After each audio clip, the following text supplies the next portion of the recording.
I think it's about time for us to have a conversation about a big problem within the Minecraft community. A problem that could be putting the very future of Minecraft at stake. Okay, so that may or may not have been a little bit exaggerated, but in any case, hello, I'm PixleByte, and today I want to discuss a bit of an issue that I have noticed within the Minecraft community. But in order to fully understand exactly what this problem is, we need to go back to October 16th, 2021. It was on this day that Mojang first announced the Wild update during Minecraft Live, showcasing features such as frogs, mangrove forests, ancient cities, and more. Most of these features did end up in the final release, but if there is one thing the Wild update is most known for, it's the fact that it was a disappointment.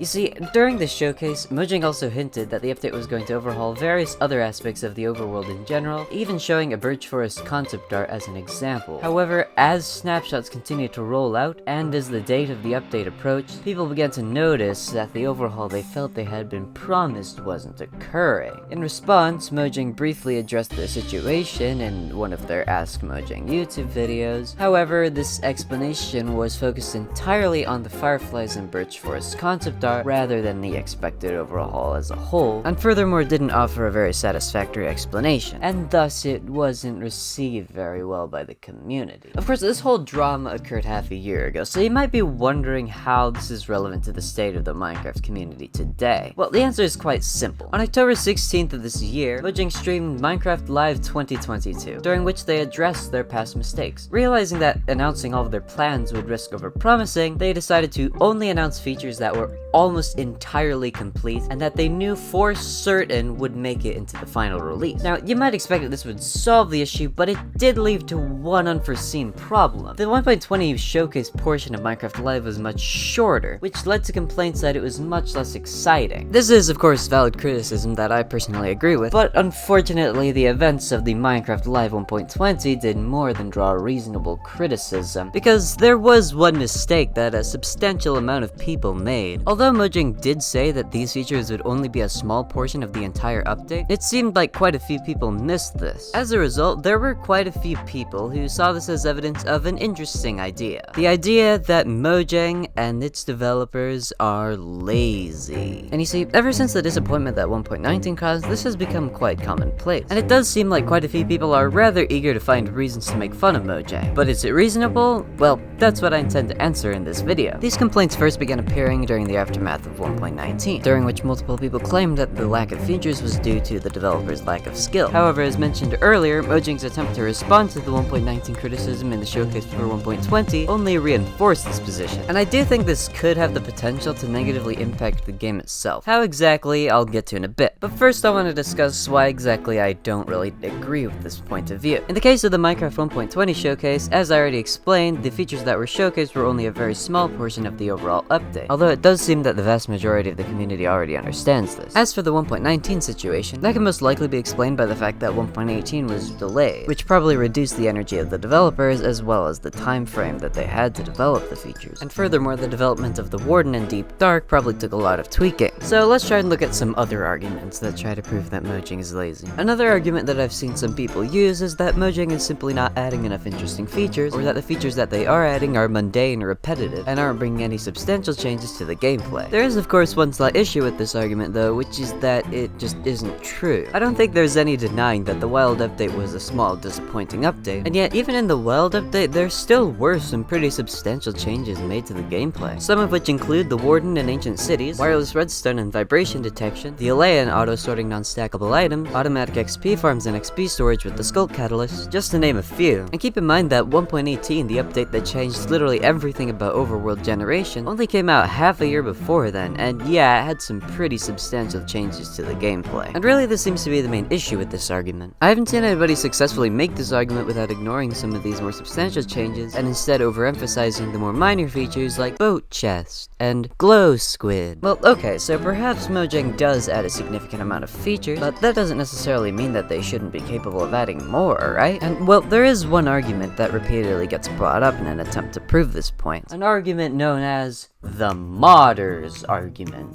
The basic idea behind this argument is that modders are able to implement features into the game at a significantly faster rate than Mojang. This must mean that Mojang is slacking, right? However, there is one slight issue with this argument, which is that quite simply the people making it don't fully understand exactly what they're discussing. And I'm not saying that just to be rude. I mean, after all, I don't have experience in game development or modding either. However, the game developers themselves have already addressed why exactly this argument doesn't work. The main issue is that, quite simply, game development and modding are just way too incomparable. Mojang is responsible for maintaining the code of the entire game, while adding features that perfectly fit the vanilla feel of Minecraft with as few bugs and compatibility issues as possible on both Java and Bedrock Edition. Modders, on the other hand, don't have to have the same quality standards as Mojang. They can add whatever they want without worrying about how it will impact the future of the game. They don't necessarily have to go through several iterations of each feature. They don't have to worry about maintaining the code of the game because they're simply adding on to it, and they don't have to worry about implementing their features on Bedrock Edition. Furthermore, while Mojang is a structured corporation, independent modders can basically do whatever they want without having to worry nearly as much about communication and coordination. In general, modders have nowhere near as many responsibilities as Mojang does. I should probably mention that although I call this argument the modders argument, that's not because it's an argument that modders actually use. As a matter of fact, it does seem like the people who actually know how modding works are actually on Mojang's side. The most notable example of which is probably KingbyDogs, a Minecraft developer and former Minecraft modder, one of the developers of the Aether mod. Considering he has experience both as a Minecraft dev and as a modder, surely he, along with others at Mojang, know what they're talking about. Furthermore, keep in mind that none of us really know exactly how Minecraft development at Mojang works, so we're not really qualified to say that modders are doing better than Mojang. As I said earlier, none of us really know what we're talking about, which to me is all the more reason to trust the people like KingbyDogs who have at least a somewhat better understanding. And considering that we don't have the full picture, I find it rather strange that parts of the Minecraft community are so willing to jump to this conclusion. While I'm willing to admit that I don't find the idea completely implausible, I also don't think we have any concrete proof or any way of knowing for sure. With this in mind, I really think that the smart thing to do is just to admit that we don't know, rather than assume that we do know and risk being wrong. It seems that the reason that many people believe this is less because there's any reason to, and more because it's just the more satisfying option, which is actually quite unfortunate because of the impact it could have. As I hinted at earlier, I genuinely do think that these ideas could leave a negative impact on the game. Consider for a moment the impact these kinds of comments could have on the devs. As you can imagine, it's probably quite discouraging and demotivating, not to mention the fact that it's probably not good for their mental health in general. I do find it rather unwise to be demotivating the people who develop the game, especially if your goal is to help improve the game. Furthermore, you have to keep in mind the fact that probably one of the biggest reasons that Mojang takes so long to develop features is precisely because of the fact that they care for the game, because they prioritize quality over quantity. You have to keep in mind that updating Minecraft is a very big responsibility, especially considering the very large size of the community and the importance of the simplicity that made Minecraft great in the first place. Although Mojang probably could add a lot more features if they just added whatever features came to mind, this would quickly cause Minecraft to become an incoherent conglomeration of various features that may or may not even fit the style of vanilla. In short, just because Mojang can add something doesn't mean they should add it. And whether or not a feature should exist isn't the only thing that Mojang must consider, but also how that feature will act, look, and interact with the rest of the gameplay. After all, each feature ought to fit smoothly into the rest of the game and fit the style of vanilla Minecraft as much as possible. Even if that means it takes longer, it will definitely be better for the future of the game. In any case, a very large quantity of features every single update isn't even something that Minecraft really needs. While I do think that having at least something substantial to look forward to is necessary to keep Minecraft interesting, I also think that Minecraft is already fun as it is, and so the quantity of features just doesn't need as much focus as the quality of them does. Although the ideal update is one that can add a large quantity of features without sacrificing the quantity, such as the Nether update. Keep in mind, however, that whether or not you like the updates that Mojang has been putting out is entirely up to you. I'm not trying to convince you that you need to like every feature that Mojang has been adding. I'm specifically addressing the complaint that Mojang is lazy. I should probably also acknowledge that this problem within the Minecraft community may not be as widespread as I may have made it sound. It is highly likely that this group of people is actually a minority of the overall Minecraft community. But of course, just because it isn't causing the complete and utter downfall of Minecraft, doesn't mean that it is positively impacting the game or the people the criticism is targeting. With this in mind, and with the knowledge that we don't have the full picture, I think it's safe to say that spreading the idea that Mojang is lazy is doing more harm than good.